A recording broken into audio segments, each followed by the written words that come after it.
Another video about pull-ups. Why? Everybody knows pull-ups. They have heard about it, watched thousands of videos, and still do the pull-ups wrong. Unfortunately, yes, at least in terms of the perfect implementation that will be discussed in this video. Does perfect implementation exist at all? Yes, and it may not even be what you think it is.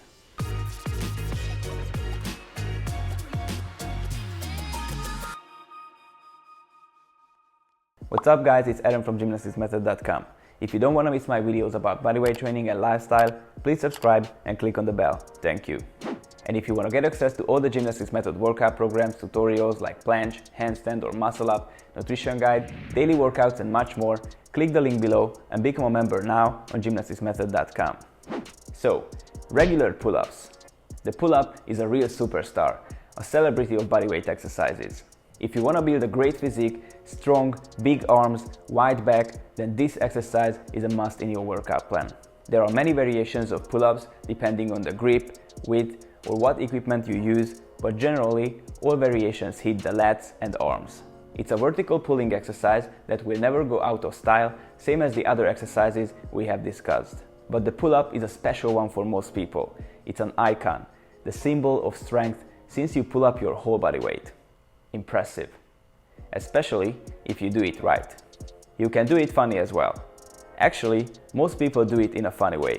And this is because of the reason I mentioned in many of my previous videos, the lack of joint preparation and basics. If you're new on the channel, listen. If you're a beginner, forget about pull-ups. Check out the previous videos, the prehab series and the other basic videos because this exercise is actually the top of the basic moves. You need to start with other things. Or if you want to see everything in one place with the right structure and explanations, click the link below and start to train like a gymnast today. Let's see what are the prerequisites of the perfect pull-up and you'll understand what you need for the right implementation and what most people miss out. Actually, the pull-up doesn't require that much joint preparation as the exercises before, such as the push-ups or dips. The difference between the pushing and pulling exercises is that in the pushing exercises you are in support. So many of your joints are under pressure of a part or your whole body weight. That's basically a reason to prepare them. Not to mention, if you do an exercise in support the wrong way, you can get injured easily. Pulling exercises are a different story, because there you are hanging. That's basically good for your joints. It's decompressing your wrists, elbows, shoulders, and your spine in some cases. Of course, you still need to prepare these areas, but hanging is basically better for your joints than the support. Another thing that helps to control the load during the pulling exercises is the grip strength. We can say that you must be consistent because your grip strength won't let you do more anyways. If you want to overdo something, most likely your grip strength will give up if you're a beginner. So which areas should you prepare for the pull-ups? The grip strength, the scapula stability, and the core on a basic level as always. After these, you need the basic pulling strength that you can build up with inverted rows. The first two actual prehab goals from these are the grip strength and the scapula stability. And the good news is that you can develop both at once. I made a whole video about grip strength where I mentioned while you are working on your grip in hanging, you can develop your scapula stability as well with scapular depressions. The goal in general is to do 10 reps and 30 seconds hold. If you can do this, you will be able to deal with the pull-ups much more easily. An advanced version for scapula stability is the Scapula Pulls, where you need to do scapular depression and adduction in one movement. This is a great exercise for pull-ups and for the front lever as well. If you can do 5 to 8 reps, that's a decent level. Besides the grip strength and scapula stability, the third important prehab area is the core. Basic core strength is necessary for all exercises. I made a whole video about how to develop core strength, so you can check it out after this one. After these prehab exercises, you'll be able to deal with the pull-ups if you don't skip the inverted rows. This exercise is the exercise I mentioned that is forbidden to skip. A great pulling exercise in itself that it's worth to keep in your workout plan even after you mastered it. If you want to know more about this important prerequisite of the pull-ups, check out the video I made about it. Most people cannot do nice pull-ups in the full range of motion because they have never done or they haven't done enough inverted rows. The rows ensure the full range of motion, the consistent progression, and they strengthen your scapulas perfectly. If you can reach the level I mentioned in the inverted rows video, you won't have problems with the pull-ups. Think about it. Since most people skip this step or don't do it the right way, they don't have the chance to do the pull-ups in the full range of motion. Simply for the reason because they have never worked in that particular range that's missing. I've met many people who complained that they can't touch the bar with their chest or can't learn the muscle up. And that's because we're talking about a range of motion they have never used. They didn't practice the moves I mentioned, didn't develop the strength in those areas, that's why they can't do it. So take my advices and follow the right order I just talked about. If you don't, you have to do it sooner or later anyway. One more thing I mentioned in the intro. Does perfect implementation exist at all? Yes. The perfect pull-up basically means that you do the exercise in the full range of motion. But what is the full range of motion? Well, it depends on the context. Many people consider one rep of pull-up if your chin goes over the bar. I personally think this is wrong. The full range of motion is when you touch the bar with your chest.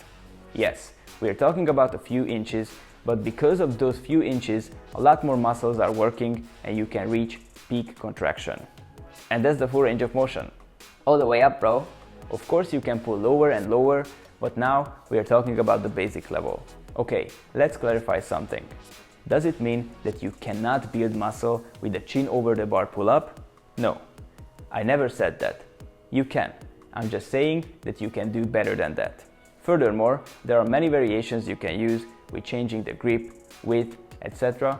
But based on the traditions that we have here, we're gonna talk about the basic level, the perfect standard that you can use as a great foundation. Let's see the key points, the right implementation. Grab the bar with shoulder width or slightly wider overhand grip. Grab the bar with your thumbs as well. Do passive hang, relax your shoulders, simply just hang. If you're using a lower bar, bend your legs. This is the starting position. A simple passive hang. From here, depress your scapulas, pull up yourself in full range of motion until your chest touches the bar. Imagine that there is a connection between your chest and the bar, like a rope, and someone is pulling you up. If you start the exercise like this, your chest will lead the movement, you can activate your scapulas, and you won't pull from your arms only, like most people do. Your elbows need to move next to your body, don't turn them out. Your upper arm should be in about 45 degrees to your trunk during the movement. This is how you can reach the optimal implementation and balance between the muscles working. As I mentioned, depress your scapulas, but as your chest is getting closer to the bar, you need to adduct them as well to be able to touch the bar. Keep your head naturally in line with your body. Keep your body straight, tight, don't bend forward or backward. Keep your legs closed, extended or bent. After you touch the bar with your chest, do the eccentric part controlled and descend to the starting position to passive hang. The tempo should be minimum 1 second in the concentric phase and 1 second in the eccentric phase with a moment pause in the upper and lower end point. In the beginning, it's okay if you pull strongly and touch the bar for only a nanosecond. The point is that you have the full range of motion. This will be the implementation that should be considered as the basic level in my opinion. Shoulder width overhand grip and full range of motion.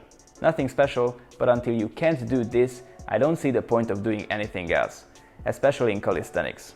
You can't go wrong learning this one, especially if you want to learn other exercises like the muscle ups. You need to work in the full range of motion for that. And if you want to build muscle, again, you can't go wrong with the full range of motion. By only learning this exercise, you will already build a decent muscle mass, I guarantee.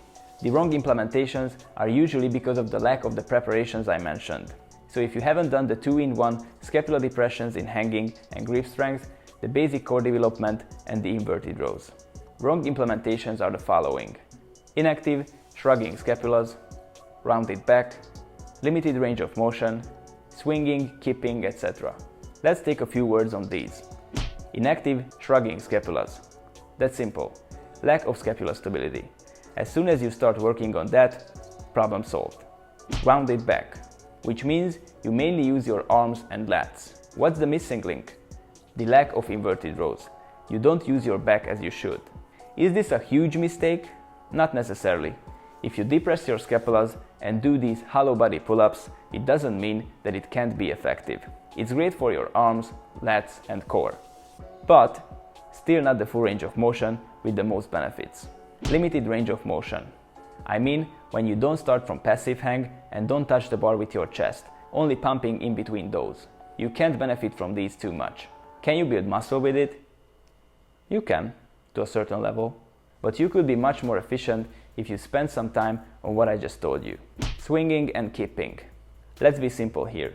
The range of motion you reach with momentum only, and you're not able to reach slowly and controlled, it's not yours. You are weak in that range. Do we see people still doing this? Yes. Is it good for something? For something, sure. I can tell you the same thing as before. The point is that with the right implementation I told you, you can't go wrong. I know there are other variations, chin-ups, etc., but now we are talking about the pull-ups. Learn this basic level and do it right.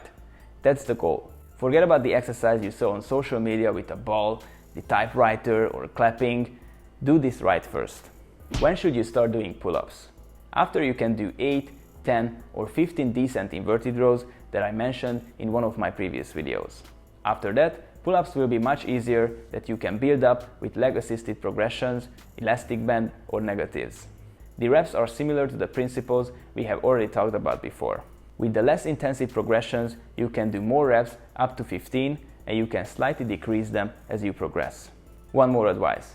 If you feel you have problem with touching the bar, you can practice the inverted rows with leaning forward on the top, sticking to the bar, and get used to the position.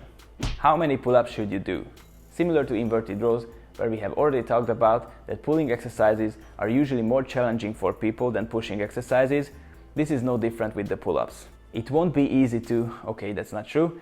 I'd rather say that if you miss the preparations and the inverted rows, it won't be easy to learn this kind of execution. It won't be easy to do the full range of motion. That's why I emphasize, if you haven't done the preparations and basics I mentioned, do those first. The goal is to do at least 3 times 6 pull-ups. Only? Yes, at least. That means minimum. Why I say that? Because based on my experiences, similar to inverted rows, where many people are really struggling to reach 15 reps, to reach 10 to 15 pull-ups can be really challenging as well. And still, less but well done pull-ups are enough to move forward. If you can do 5, 6 clean and controlled pull-ups, you can move forward to the rings muscle up, for instance. That's what we have done with my students, and they did great with the muscle ups. But I can't stress enough, we're talking about these low reps because of the implementation I mentioned, touching the bar with the chest. You could probably do more with the chin over the bar pull-ups, but with those, you won't get nice muscle ups. So, if you can do 6 to 10 reps of this implementation I showed you in this video, that's a decent level. Of course, after that you can still work on more reps, but at the same time, you can move forward to muscle ups. Alright, so this is the perfect pull-up that I think we should consider as the basic level and everyone should learn.